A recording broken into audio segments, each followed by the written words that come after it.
Okay, for number 31, in the preamble of the Code of Ethics of Professional Teachers, which is not said of teachers, is it letter A, let passers, letter B, duly licensed professionals, letter C, possess dignity and reputation, or letter D, with high moral values as well as technical and professional competence? I'll give you guys 5 seconds to answer this question. Okay, so let's reveal the answer. Ang ating answer for this question is letter A, which is let passer. Now, bakit let passers yung naging question natin?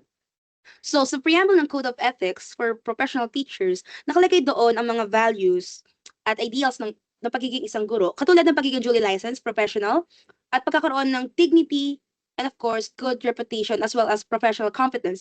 Pero hindi nakasulat or hindi naka-indicate sa preamble na ang teacher ay dapat isang let passers. Though it's a requirement or nire-require siya in law, pero hindi siya mismo binanggit sa mismong preamble. Kaya ang ating naging sagot for that question is letter A, which is let passers. And for next question, number 32, study this group of tests which was administered with the following results, then answer the question. For the subject, it's math, physics, and English.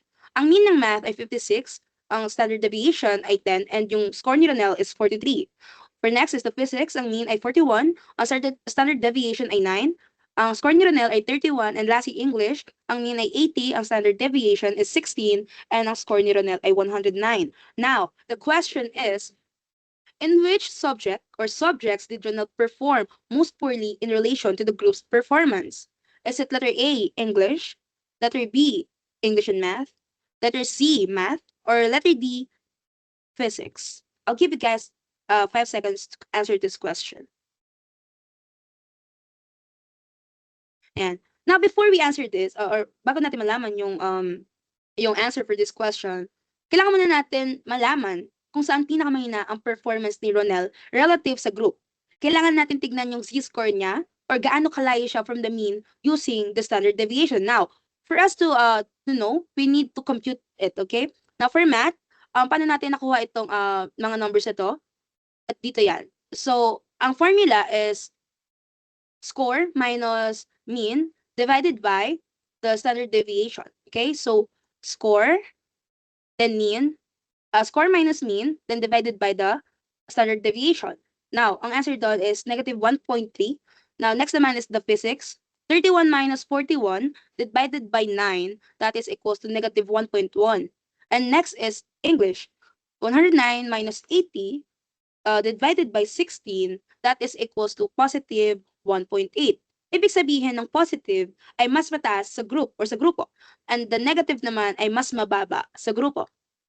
Now, makikita natin sa results sa computation natin, ang pinakamababa ang math, which is negative 1.3, next is physics, which is negative 1.1, at kaisa-isa lang, which is yung English, ay malayo siya above average. Pero ang tanong, in which subject or subjects did Ronald perform most poorly in relation to the group's performance? Now, ang tinutukoy nating most poorly dito ay hindi yung pinakamababa, okay? Ang tinutukoy nating most poorly dito is yung pinakamalayo sa mean sa negative direction. Now, English is not poor. Pero dahil pure comparison, kung i-compare natin, makikita natin na si English ang pinaka nag-stand out. Since siya lang yung nasa positive way. Both math and physics is nasa negative way. Okay, naintindihan? So sa physical interpretation ng licensure style question, the subject with the least favorable position relative sa group based on the deviation ay English dahil siya lang ay ang pinaka-extreme or siya lang ang may pinaka-extreme deviation kahit positive, meaning yung performance ni Ronel is farthest from the group average. Now, ulitin natin, ang tinutukoy nating most poorly dito is hindi yung pinakamababa, but yung pinakamalayo sa mean sa negative direction. Naintindihan?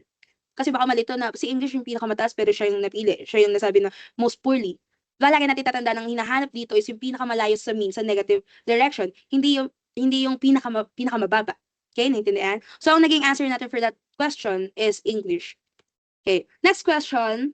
Teacher G, or for number 33, Teacher G's lesson objective has something to do with the skill of synthesizing. Now, which behavioral term is most appropriate for this? Is it letter A, test, letter B, assess, or letter C, appraise? Letter C, appraise, or letter D, theorize? I'll give you guys 5 seconds to answer this question. Okay, let's reveal the answer. Ating naging answer for this question is letter D, which is theorize. Now, bakit kaya? Ayan.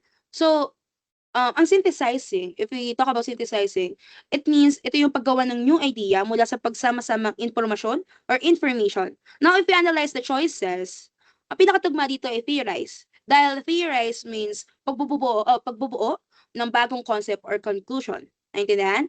Okay, next question, number 34. Standard deviation is the variability. As mean is to what? Or as mean is to blank. Is that letter A, coefficient of correlation? Letter B, central tendency. Letter C, discrimination index. Or letter D, level of difficulty. 5 seconds for this question. Okay, let's reveal the answer. Ang ating nag-sagot for this question is letter B, which is central tendency.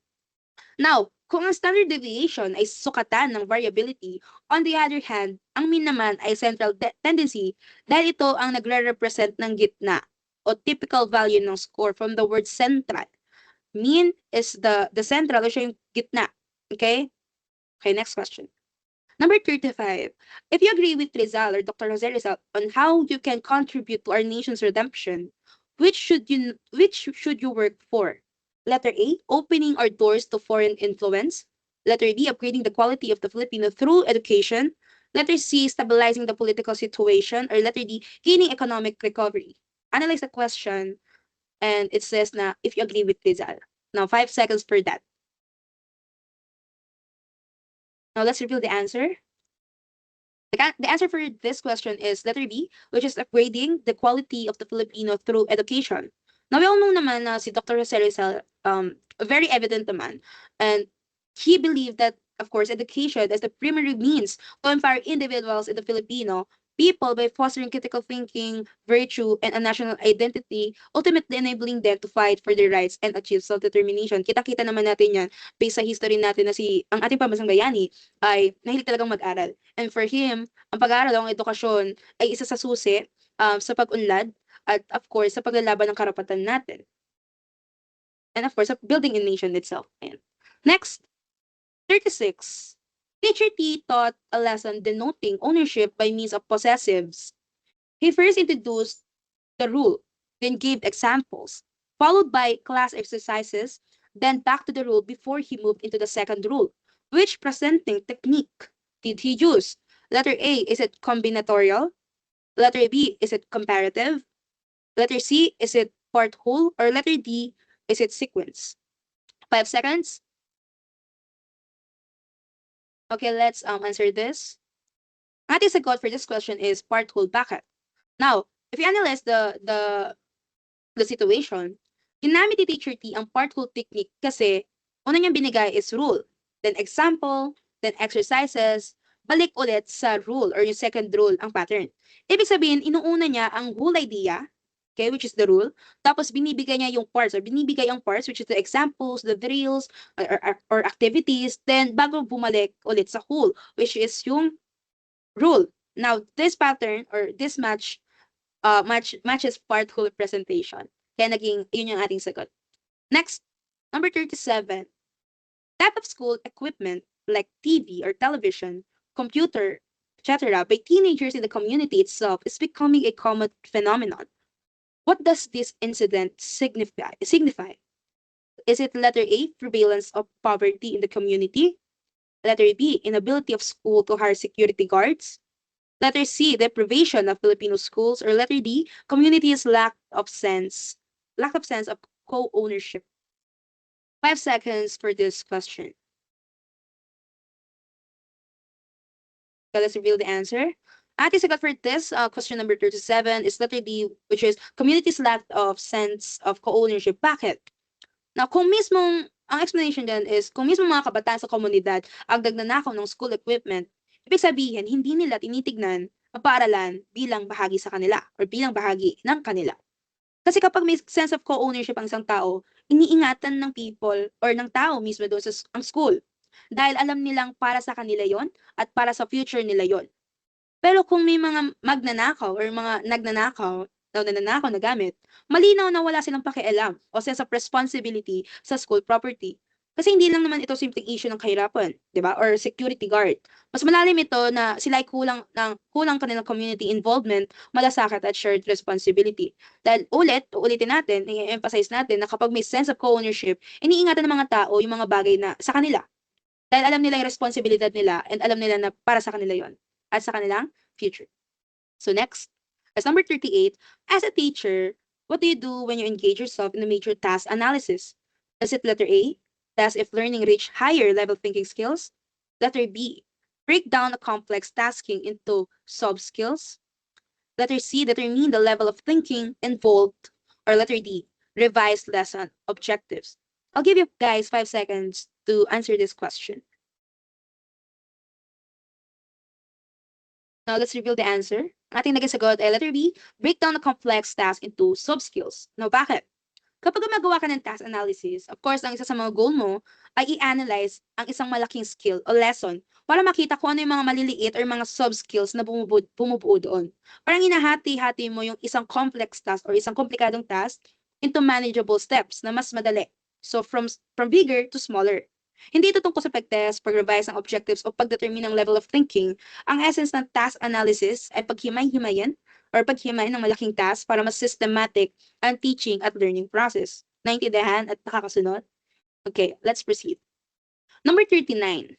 With itness, according to Conan, is one of the characteristics of an effective classroom manager. Which phrase goes with it? Is it letter A, have hands that write fast? Letter B, have eyes on the back of your heads? Letter C, have a mouth ready to speak? Or letter D, have minds packed with knowledge? 5 seconds for this question. Okay, let's reveal the answer. Ang ating naging sagot for this question is letter D, or have minds packed with knowledge. Bakit?